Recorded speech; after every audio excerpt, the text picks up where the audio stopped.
ama sapenin pathenin yum naw leisit boy le zong le muntina pathin huin thing zon theilovin zong le han pathenin phat hoita lampi igol pi uvin hichi media ho zanga pathen thui sei thei na lai zivin pathen ama sapenin pathen ni thangwa ovin tuni Pentecost ni pathen lagaw theng leisi chunga asai zui te ho chunga ahung chu na ni chu tuni Pentecost day ni hin ni chun ama sapenin bon chawin Pentecost ni chibai kahin pivin muntina so pite ho huin ki kai the hi jong le tunia ichi media mangcha pathin thu eki ho khom theina ho hi iwana le patheni thangwa di hin chole patheni lampi ai pi na ho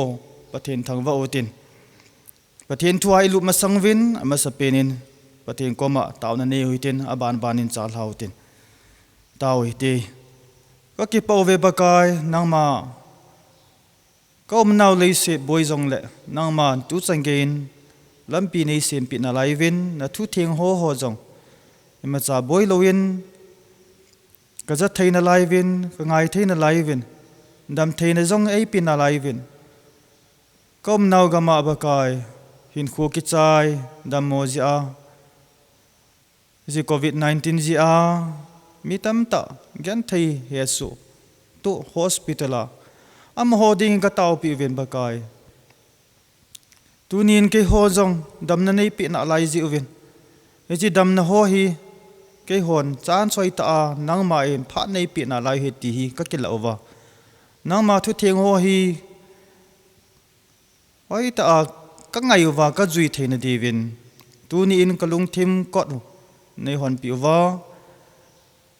tuni ni kho Pentecost day ni pakai nang ma in phat theina him bu a lagaw thing na sai zui te ho chunga na bol ha bangin tunin ke ho chunga jong him bol han nang lagaw thingin na hin tongin het theina lagaw nei pi vin nang Jesu boy theo lagaw phalo lung thimwana a koni nei hui do vin samcha ka kheolim na diwa nang ma lagaw thingin na hin tong dia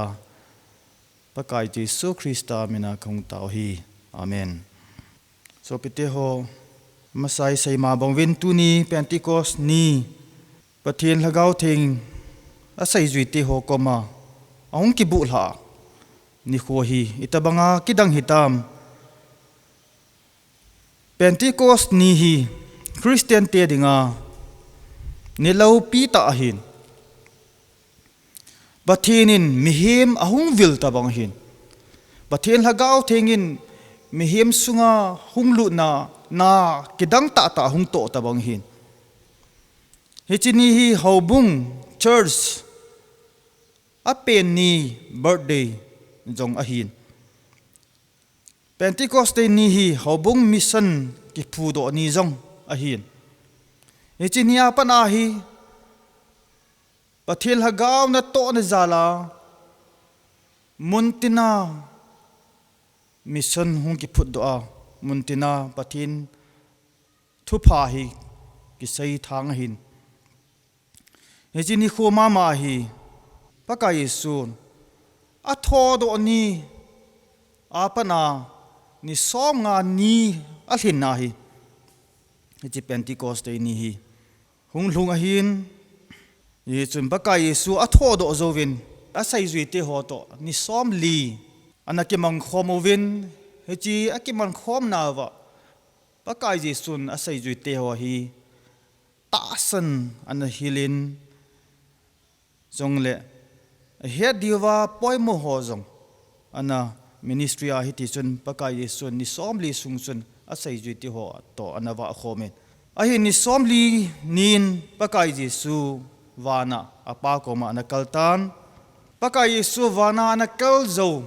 echi ni apa nahi akisima hele echi zo apa na ni som ahin ni ahi Pentecost ketisu lagaw su hungki bung lahin Yesu tu ni ai ga sainom si piham Pentecost ni ai ipisoem Pentecost ni hi pakajin asai zui te ho koma athutip ho chu guilhung ahin pakai su leisina nom laijin asai zui te ho koma ana sai ho ana thutip ho chu echinia ana guilhung ahin ipiham pakai Jesu ana sai chu samkhat ga ade hitin Bible sanga konin pakai Jesu in leisina nom laiza asai zui ho koma ana sai chu ipiham sol cha bung khat sang li in ana sayin hitin sayin nang hon Jerusalem dal ha hi un pa thutip ke ja kona na za chu nga jingun atin nang hon Jerusalem dal hi un ipidingam pakai Jesu in Jerusalem ma chu ama hagaw ahim bu hla ding ji chun asai zui ti ho koma chun nga jingun atihin sanga chun izina mitile zon chun tuiza baptize na chansa ahin nang ho wang tukal ni phabap zole thagaw thinga baptize na chandingu ahitai ati elai mana saina him pakai Jesun John baptize in tuya hi baptize ana chansa ahin mi ho ahin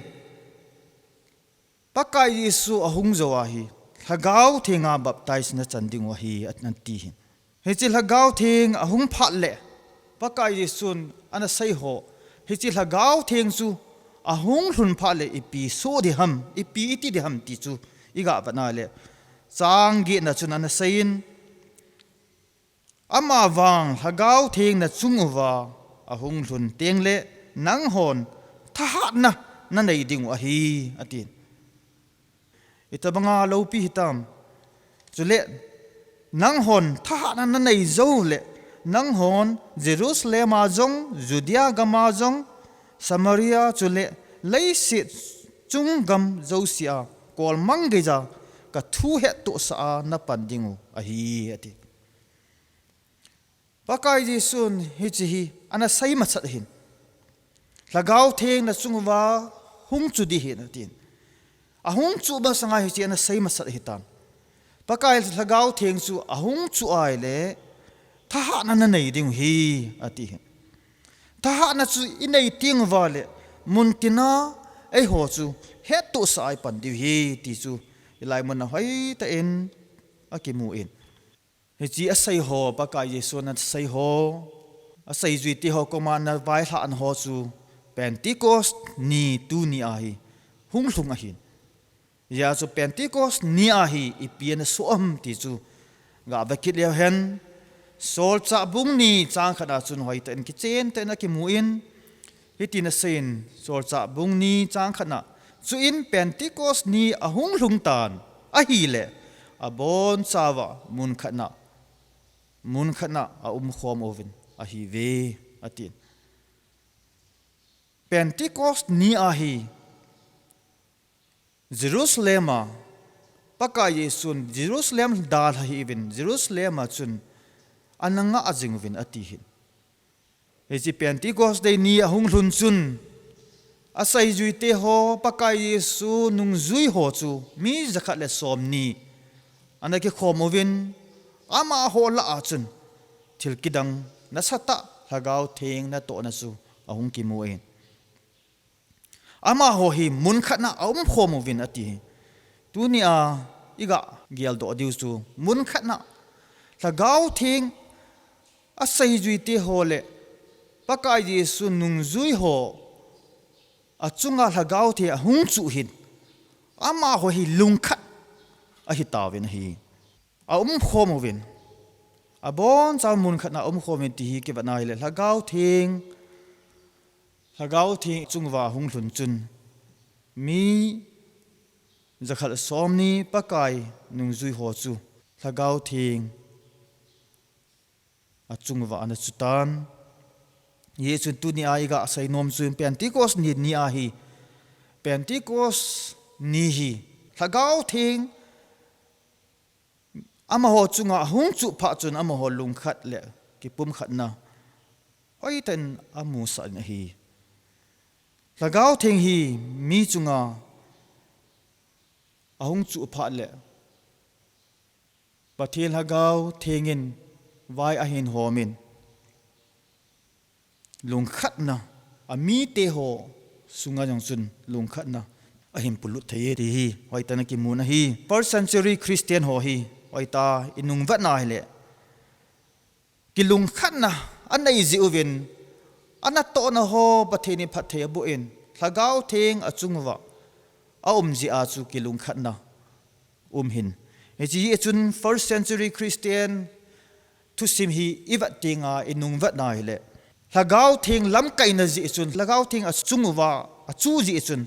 ama hon ana to pathilama ana to na ho jong a chal he jingin pathin lo pi na aki phong do in lagau theng chun achungwa na to ji chun asunguwa lagau theng om ta ji chun lungkhat anei win abor atham ho zo se jong lungkhat a hi ji ven pathinin phathai bu na nasata ana nei win je chun first century Christian hi itabanga lagau jong ha pona na pung a hi tunin ga belehan tu lai Christian te ho ga ki ve lehen ai ho jong mi tam ta in kapeng tha e kapeng tha tai ativin ahin apeng tha ki ti su asungu wa hil hagau thing cheng ti na ahin mi khat chun kapeng tha tai te nang asunga chun hagau thengin vai hom ta hi han nang hile ama ahin ko chu ki khial lo hi ta ahin hagau thing na ding chu i kui ham apeng tha ho alung thim thing ho chu pakai Jesu pakai hagau thing asunga thei hin Yesun ipidinga tu laya mitam ta hi Christian laki hi ya peng tha e ki ti a ai wanga ilungu ki to thailo ham ti hi aki khola aki va na hele Bible thua konin lagau theng hi isunguwa hinam ai lo le lagau theng hin na to lo tam ti hi thu do len ta hin jong le ipibola haubung sung hian nang nam sung hian nang society la hi jong le Christian ho la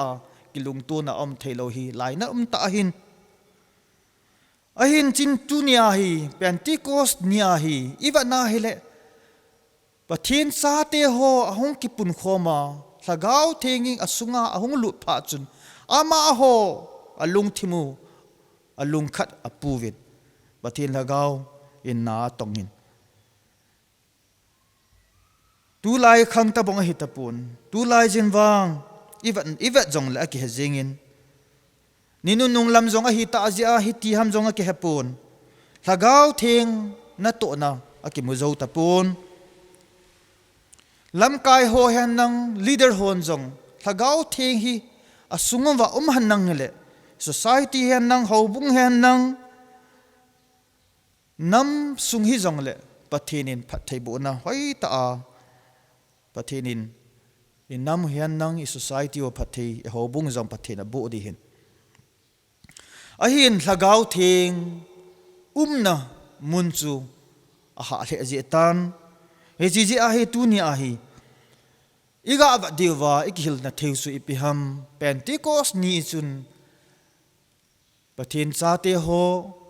pakai Jesu sai zui te ho pakai Jesu nung zui ho chun a sungwa lagau thing alut pha chun ama ho kedang ta in lung khat anei win ato tham ho pathin lagawin asunga vai an hom tan hi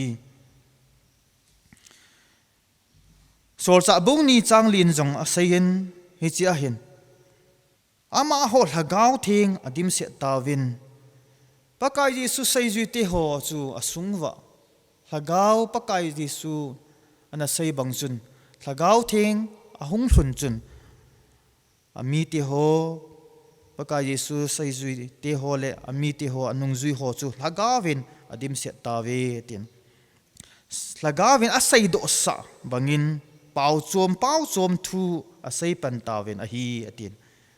ti sol sa bung ni changli in Pentecost nia hi pakai Yesu sei zui te ho le anung zui te hon pathian lagau thing achungwa ahung hlun chun pau chom thu asai pan ta ven a hi lagau thing isungwa alu tinga le a hi mo kha cha am poi ti hi abat sa na hin izinam tile pakai Yesu nung zui ho lagawa dim set angai jin hi hilai mona him pakai Yesu nung zui ho lagawa adim set zeuven pau chom in thu asai ta ven ji pau chom hi am ho pau hi pon za dang pau a tho ke ti hi thil kidang ta hin ji hi lagau thinga pa na hung kon do het na chi na thip na ji lagau thingin api wa hin chun mi hon ke dang savin ama ho pau ta banga a pau wang chun mi ho za dingin mun chom ma pa na hung hon Jerusalem festival mangdinga hung ho chun a sang ho chun a za pha vin ama ho a boi ta vin Galilee mi te hilo ham itidana ke ho pawa hi tabanga hi pau hi tam ti su ana lungdong le zeven a hin mi tham khat in mi thon khat chun ama ho hi leng pi tu ya kham hin te ativen hechilai ta asu akivat na le lagau thengin isungwa ahung lu tinga le pau chom jong pathini api thei hin ipidinga pathenin pau chom atho sa ham ti chu akivat na le pathenin asai zui ti ho hi aman cha anom hin Jerusalem apana na sai masang banga Jerusalem apana Samaria abala munjau si ahi pathin thu hi alang sap theina diwa mi pau kisan pathin lagau thengin atho sa theu hita tu lai mi tam ta chi na het na nei win training a borvin pau het na dingin pau zil loi tam ta omin a hin chilai mona hi lagau thengin na hin to pha chun training zong a hitapun lagau thengin asungwa training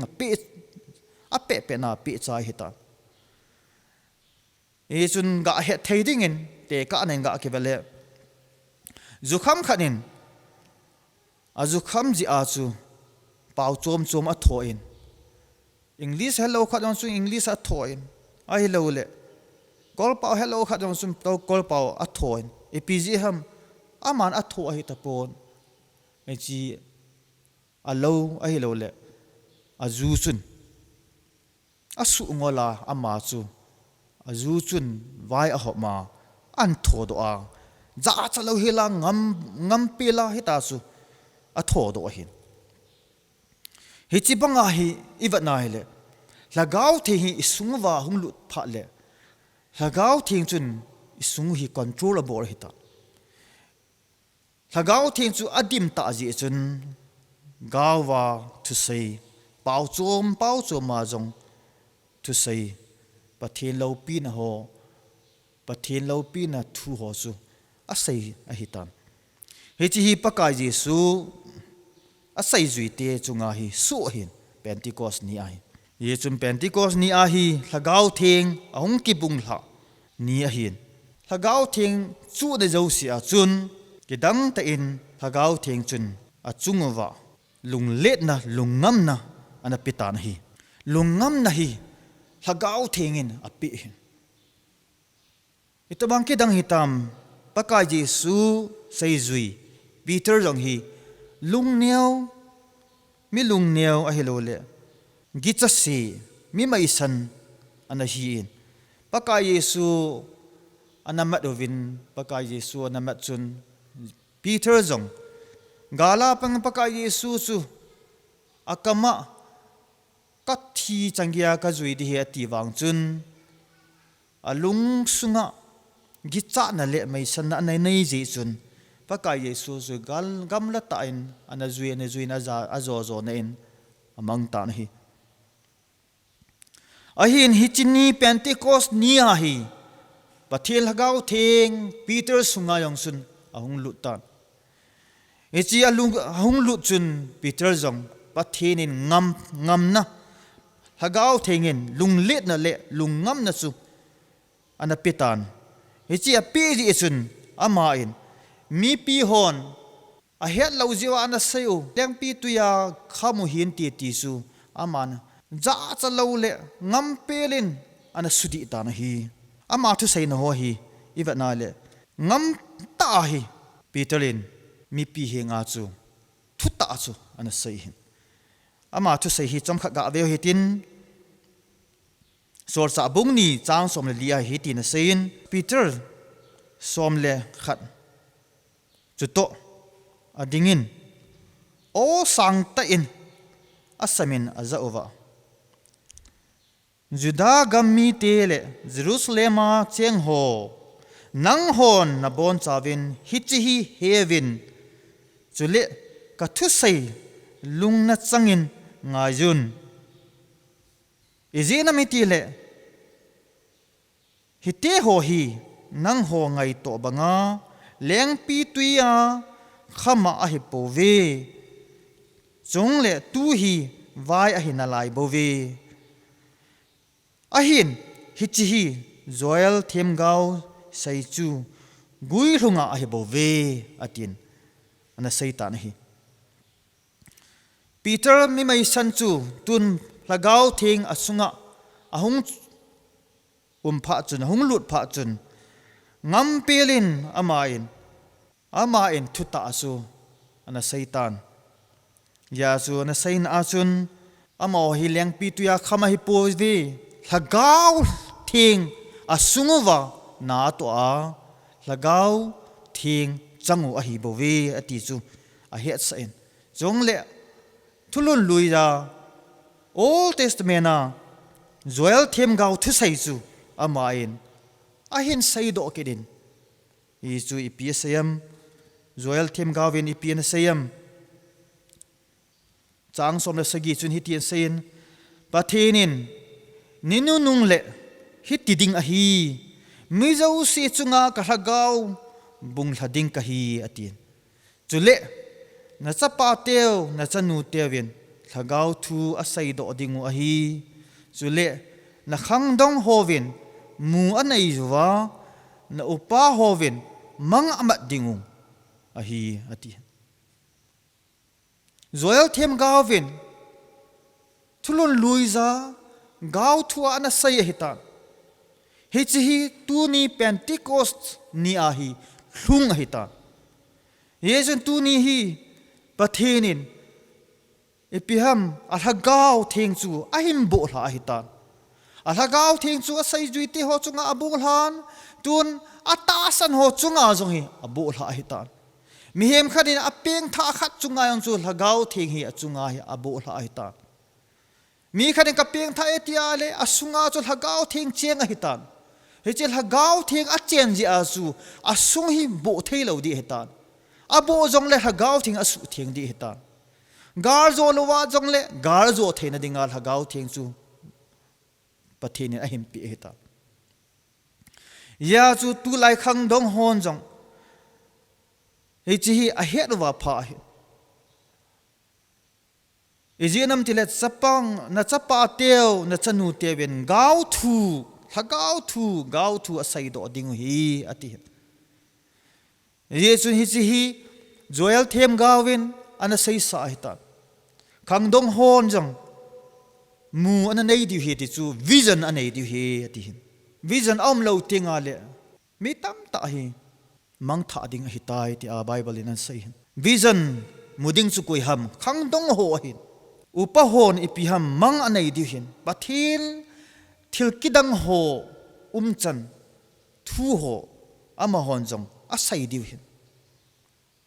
Yechun Pentecost ni a hi pathil ha gawin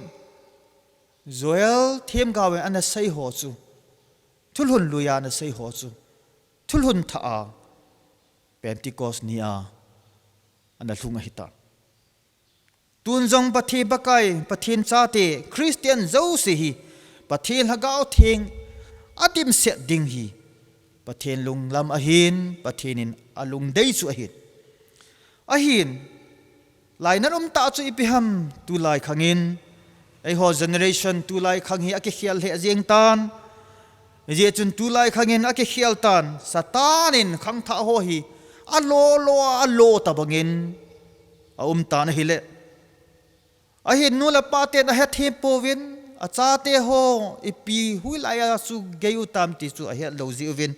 koi ma chan a pho thei povin ahin bible a sai bangin pathin tu a sai bangin khang tha ho chunga chu pathinim vision a pe di hin chanu chapa chunga chu pathil haga hung ki bung la di hin ama hon gau thu sai di ti ho hi he chi hi pathim promise hin satanin milung thim khangdong ho lung thim agumang tan agu mang ziwin khangdong ho jong pathil lunglam hol talovin ama lunglam hol na pha chu tu lai khang hitan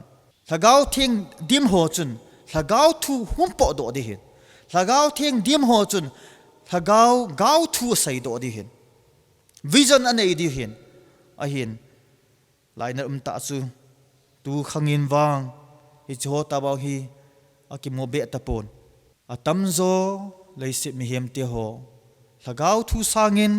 ai hon ta sat thu ahin idim set zatawin lagawa idim sangwin ta sat thua idim gam tawin hi chi ji hin diabol satan na to na hin atam zo ai ho hin ama thanga I o ji tawin hi chi ji a hi tunia hi pathel lagaw isunguwa pathel lagaw thengi isunguwa hunglut nom hin na to nom hin I khial nom hin in kho asu theng nom hin in kho aman cha nom hin hi chi ji a chu lagaw thengin na hin to hin asai zui te ho koma na na to in pathenin kidang ten sai zui ho zo si jong lagaw thing ahung lu na panin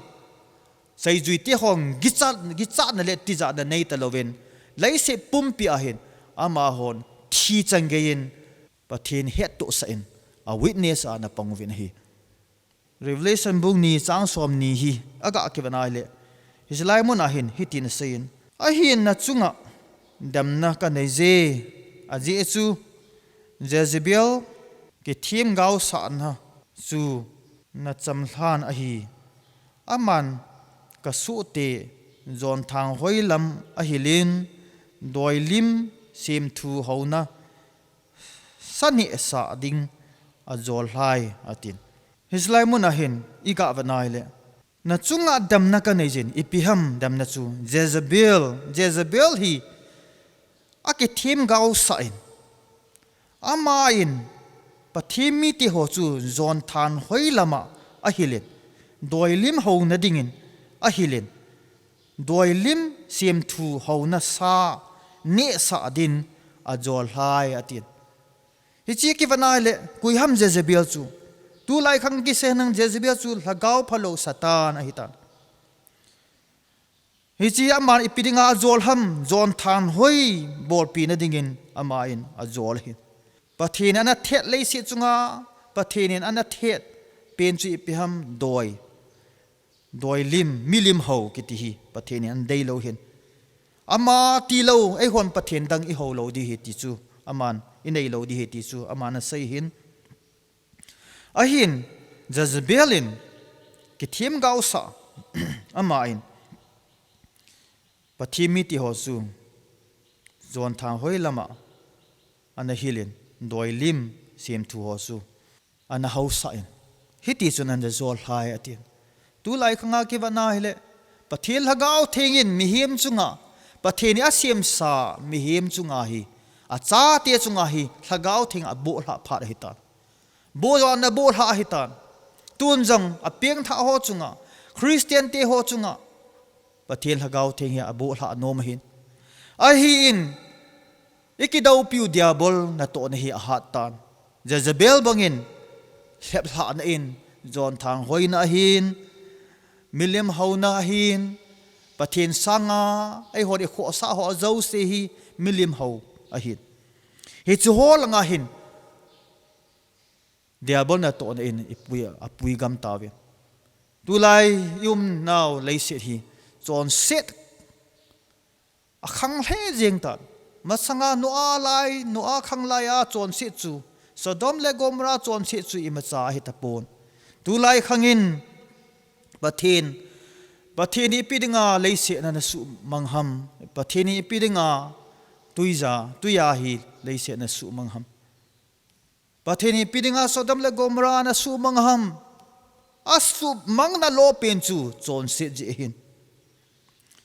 hiji John se chu Pathinin athet hin a hin ami te ho ngai lut ji a Pathinin phat api jeng hin tun jong Pathil hagau thengin mi him chunga hi abol ha anom hin khang tha te ho chungai Pathil hagawin abol ha anom hin a hi wangin Jezebel hagau hi chi hin mi him khang dong ho hin nu le pa te ho hin cha te ho hin ama ho lung thima hin Satan diabol na to na ho hi a ha ta ji chin zon than hoi na lam hen nang doi lim ho na ho a hin diabol na to na ho hin anazol hagam ta hi chi ho hi Pathini athet hin hi chi ho ja hi iwana hi le leisit hi dam mo hi ta tu la ya coronavirus ya dang ji hi pon chon set ji a hi bovit ahung bu abula pana ki bana le chon set ja thina hung lu hin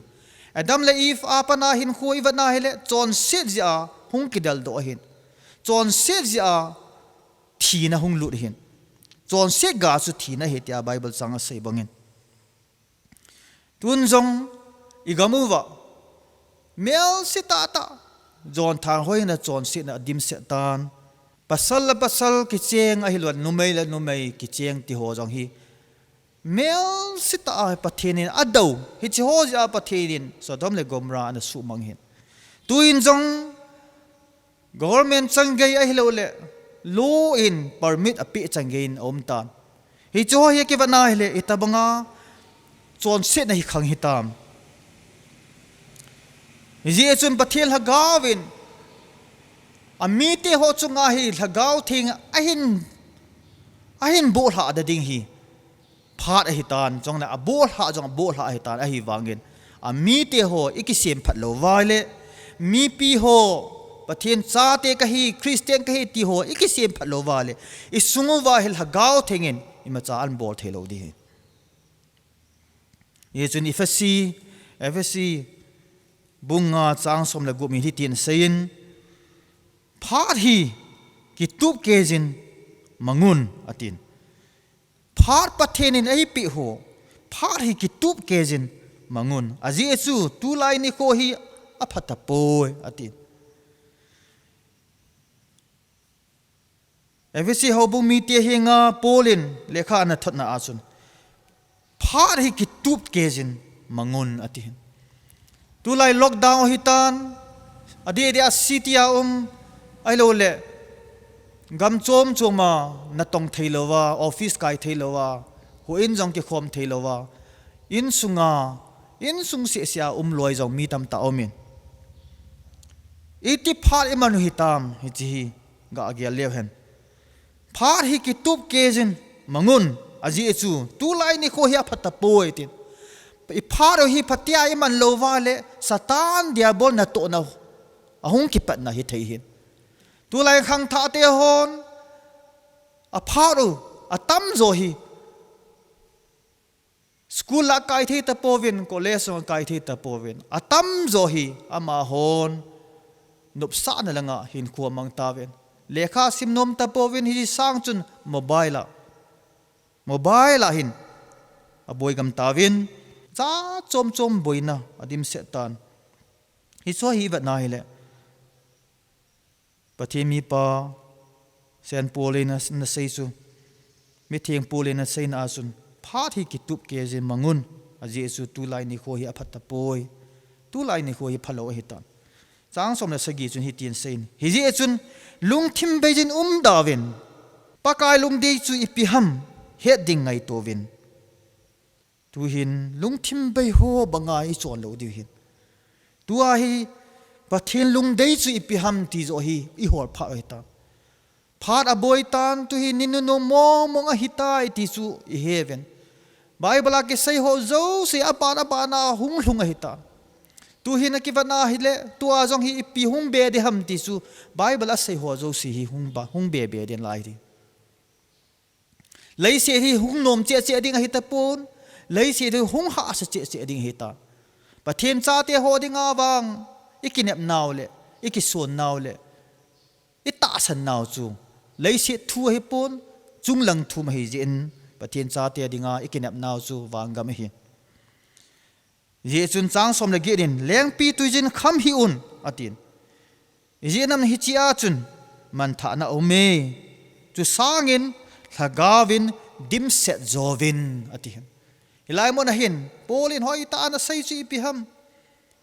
leng pi tu ya kham hi un lei se thil nup san a hin kham hi vun adik hi vin atina hin he cho chu o cha hi vin ti su sangin thagawa dim set zovin thagawa dim set zovin ati thagawa dim set ho chun thagaw thu hum po do ding hin ta sa thu dim set ho chun ta sa thu ngan hum po do di hin lei se hi akivana hele aboi wangin mi tam ta hi tu sangin lungthim ta na in hin ko kem among ta ven a lungthim ta jiu wa hi phula hello wa hi man tha na hung su di hin e chi Bible in a say hin thagawa iti dim set di hin tam pathin thu a ik holim diu pathin thu isim jing diu hin pathian thu hi Bible hi mo sim ding a hi pon chin pha mo chin sim ding a hi pon pathian thu hi isim ho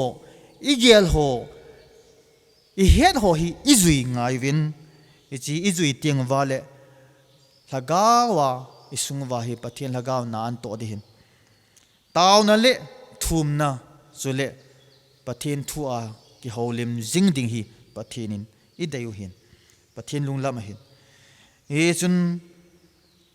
Bible na say bangin lungthim bejin dawin hi uwin atihin pathian lunglam chu ipiham hor uwin atihin pathianin phat ai pi hi aman tam da hi ke sail thelo hin tun pathianin ihin khul latai hanang le I phat hi ki chai hita ya chu tuni changya pathianin phat ai pi hi pathian hagawin isungwa na to theina de pathin phat e pi hin pathil hagaw thing isungwa na hin to isungwa pathil lunglam chu I het theina diwa izui theina diwa pathin in phat e pi hin pathin tu sim na le taw na le pathin lung dei banga hin khuman di hi pathinin adai hin ye chun tu lai mi tam ta in lockdown ji a phat a phalo a hi lo le kana lowa hin khumang jong tam ta da lo ding hin a hin pathimi ti ho wang chun lockdown a hi wanga a hi lo le hitta banga hi na veina wanga hi pathimi ti ho dinga akana tam ta pathinin chi na api wa iman sa theu hin pha hi hoi ta iman sa theu hin yesun hagawa dim kiti hi pathil hagaw thing isungwa na hin to su e hoi ngai cha ro hin a hin azuwa ki sei bang chun thagawa dim sangin e ho ta sa thu a hin idim gam tawin ye chun ibui naw hi thagaw thu sangin ta sa thu hi ta jin ade din pathin in jong I chungwa pathil hagaw thingin jong hoi ta in na tong thei ta pon hi jiya na to thei ta lo jin kilung to na jong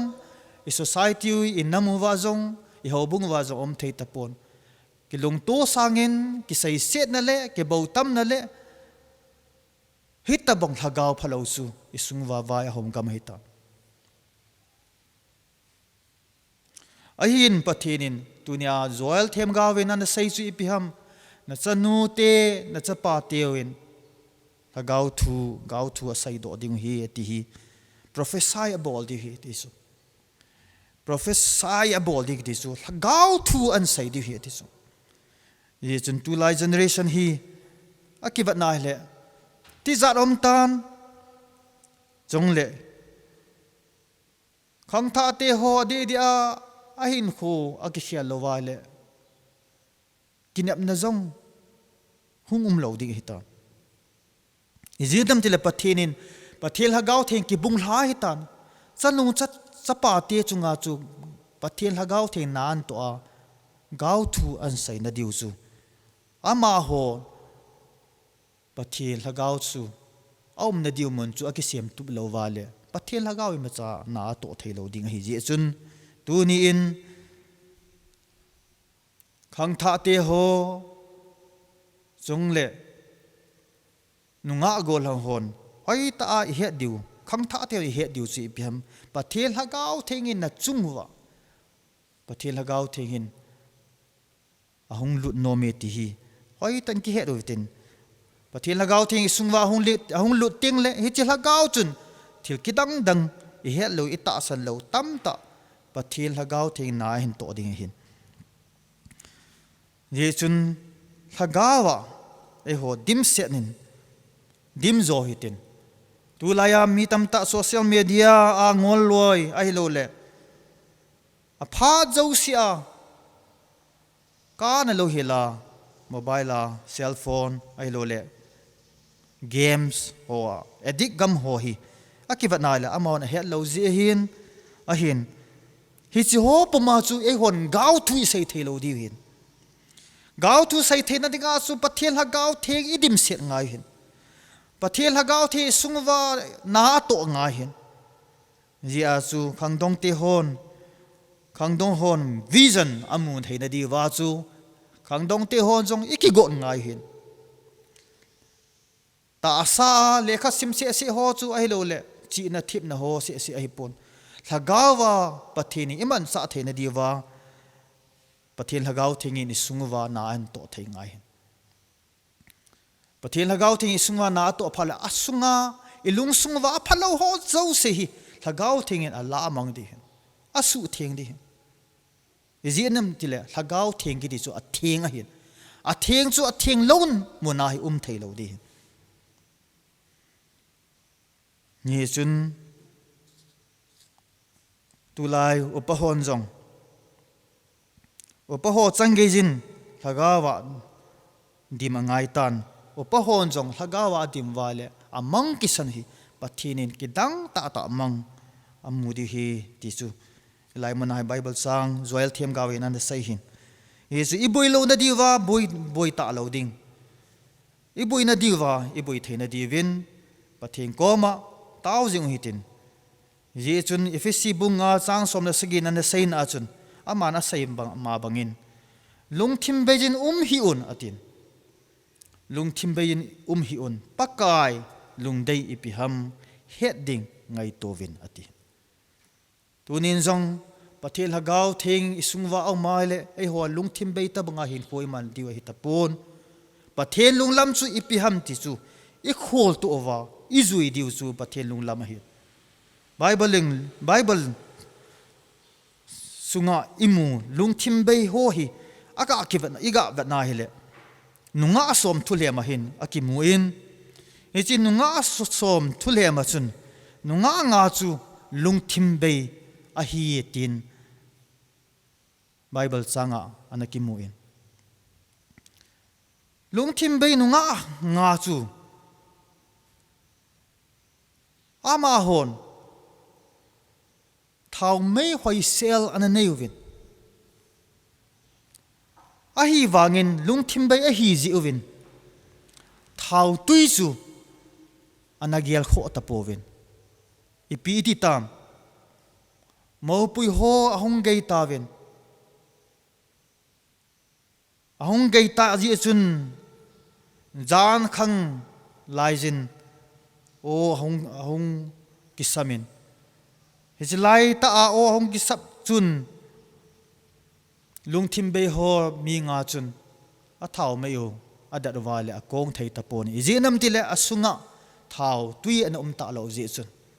lung thim bay a hi ji chun a thau tui chu na kho sa ta poven thau tui anom ta lo ji chun ita banga lai na hitam anaki god wangwin mo pui te hon ama ho chu a pui thei ta pon hi ama ho chu da in an tan da in an win aka wangwin akisi wangwin aka na ta pon hi zenam tile mo pui te hon ko a khawa hi ta hi chi hi ni kho hi hung ding a hin lung thim bay bangin cho hin atia paka in an sei tun ilaya pathian thu in an sei bible in an sei lung thim bay bangin cho hin atia pathimi pan polin an sei bangin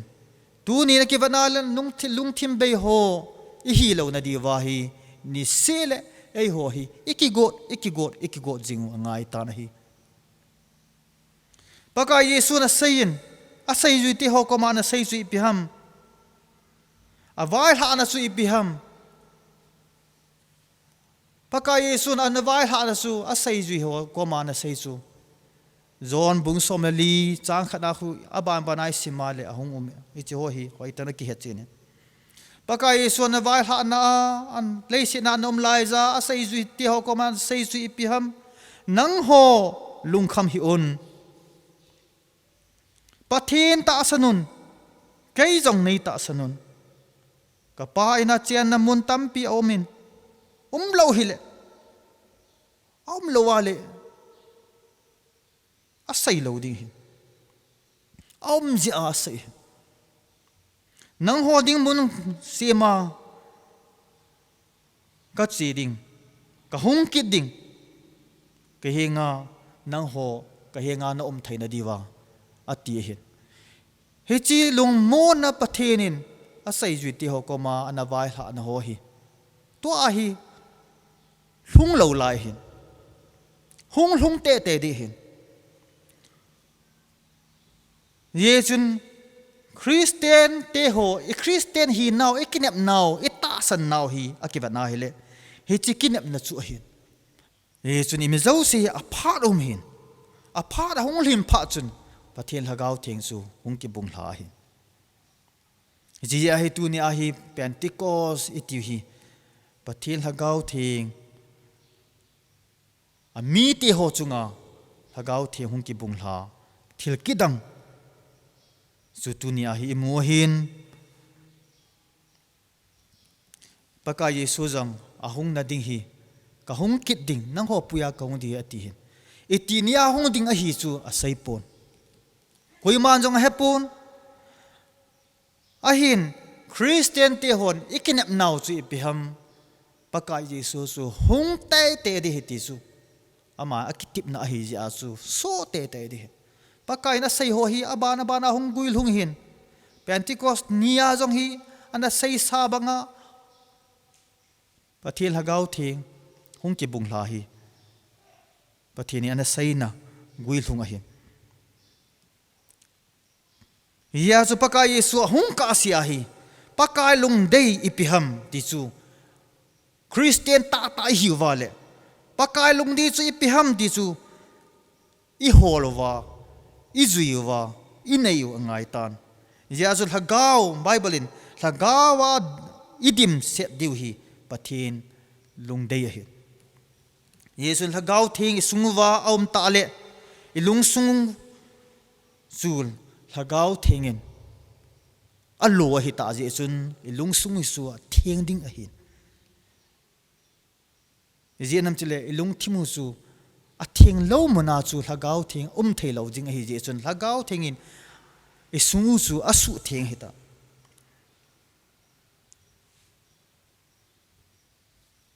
ye chun pathienin kidang ta in chungwa hagau theng a him bo hla ni hi hoi ta thukho ta poi mo ta ilawa isungwa tu ni a hi hagau theng peng hitam hagau theng hitam I pen thau wai wang hagau theng in na to lo hitam I pen tha na hi hagau theng zawa peng tha hiwam hagau theng zaw lo wa peng tha kisim hiwam chi hoi ta mi hiam khat cho pen tha le thagau thengin asung hi a lo ding hin thagau thenga a lo mi chu chon set na ki ti chu a thet ding ti na hin tun Christian a tam zoi ai hon thagau wa peng tha ka hi tai itivin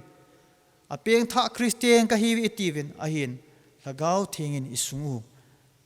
a khial thailo ki ti pa hi thu do len ta hi izien am ti le thagau then chen na mun chu ki khial hin mi hem khatang chu a chon se na ko na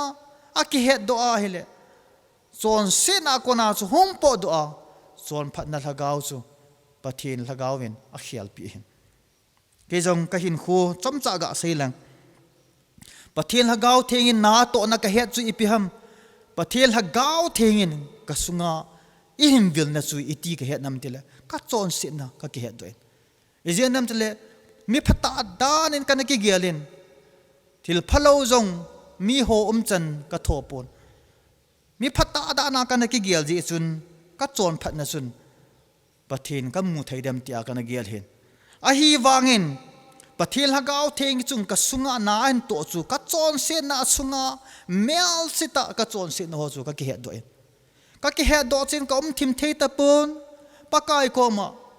ngai dam ka thumen mi ka yang ka bol sit na ho mi chunga adi lo ka bon ho ngai dam ka gi thumen a theng lo ho chu hagau theng e het do sen hi cha padi pakai hagau thengin ka sunga na an to phat chun kalung sunga phalo ho bible in a say mark bung sagi sang somni a khoi simale he chi chon sen ho zo si khu ka sunga au me ti hi kan he do pha chun pakai ko ma ka hung ki sin ngai dam ka thumin cross ka ngai chan pakai ji sun cross a ka chon sen na ngai dam tai ti su ama ko ma ngai dam ka thum le pakai ji sun ka chon sen na hi an ngai dam hi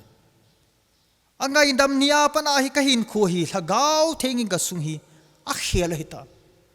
masang bangin ka hin khu ka mang thei ta por izinam tile a ki khel hi ta thagau thengin ka sung hi a khel hi ta ji chun itabanga nom hi tam thagau theng isunga hung lu ting le chamna lungmona ki pana ngai lu na in vai an hin hop hi ta ye chun thagau theng isung wa hi na hin to hi ai ho le ai ho hi kui hi hom ti hi ik he do na diu hin lagau theng mi him khat sunga alu na ale adi lo abol ho jong a ki he do ai le pakai ko ma ngai da ma thuma ada hla ding ti na hin ye chun lagau theng isung wa na a hin to thein dinga ai hon iki go ngai tan tu ni pentecost ni hi pathil hagawin e ho sunga hung lut no ma e ho ilung sung hi a khial no ma ilung sung hi pathil hagaw chen namun asim no ma hi ye chun muntina so pite ho huilaya yu muhem ipi bol tam ipi chon se na i bol ham adi lo ipi bol ham pakayan tu ni a hi hagaw thenga hin sol hin hagaw theng na a chu chon se thailo hin hagaw theng na a chu thil phalo thil di lo thei lo hi ye chun pathil hagaw chen na thei na dinga chu tu ni a hi pathinin ei ko hi ye chu tu ni pentecost ni hi e hon oi ta pathil hagawin a cha ti ho chunga a hagaw ana bol ha bangin tu ni in ei ho chunga jong a bol ha nomin ei ho ki go do wa a hi ale e sungu wa pathin na hin to din na hin to tam pha le pathin lo pi na imu di him pathin lo pi na chu ai hon mi him te hon jong pathin hello hon jong am mu di hit chi pha la chun pathin isungwa ita sawa pathin lo pi na hung ki phong do di hit ye chun dunya sei khom naw pentecost chung changa pathinin vai na hop na ho pathin thu sei na ho ana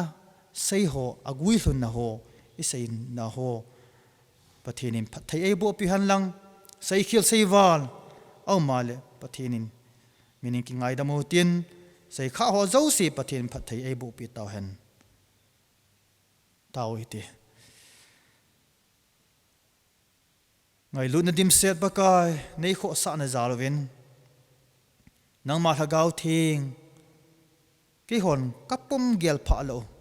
thagau the na hin so pi over mi he me na khial thailo hi chil lungsung hi thagau thingin ai ki het do so wa hi chi ki het do na ji a mi hem ki si a ka ki si ji wa ko na nang ma ka hin zo wa nang ma ka hin zut na ji wa nang ma ka chon si na ho nei ngai da mo wa cross a nang ma a thiloading ke ho ji a na naung thi na ho pakai ke ho nei ngai dam na ho tu nin bakai a veling ka gel do ven ji lagau thing hi bakai ka ho bung sunguwa ka ngai chawin ji lagau thing hi ka nam mi ti ho sungayong ka ngai chawin society ajong ka ngai chawin ji lagau thing ngin om ta lo zin amin mei meya christian ka higam tawin ji lagau thingin ka sunguwa na hin to aile Christian hilo ho nang ma hello hon jong ko ma jong hi ke hon gitsalo ta ai lo le mai san lo hila Peter banga pakai lung let puma ngam pela sakhi nang ma het to sa ka pan theu hi je chun tu ni Pentecost ni hi pakai nang man ho bung na phu do ni a hi bangin cái hồ zong à thà bên là gạo thengin cả sung va lung thim thà đây pe ven cả gamu nei su theng pi ven cả leader ho lung thima nang ma na hin tongin nang ma hello ho nang ma an het theina di ven vai hin ho min hei chi dam mo na ko na zong mi tam ten kui ham pathen ta ta chu atia an ho lo theina di ven vai hin ho min ho bunga lam kai ho zo si hon jong bakai nang ma hagau thengin asungwa ki cha na nei lowa ngam pe la ke hon jong nang ma thu hi a hi ding dol ta a bakai ka sai do theiwa nang ma lo pi na ka mu theina divin tu nya hong ki sai do ho zo se sai khil sai wa nei ngai da mu nang ma thu chang khat chang ni hi jeng jong le nang ma mi pi ho chunga phatheina bu a lung ki khia da le lung gel tha na ka nei theina divin thagau theng ka chungwa nei pi jing win nang wa hin hom jing tan tia pakai Jesu Christa mena ka hung tau hi amen.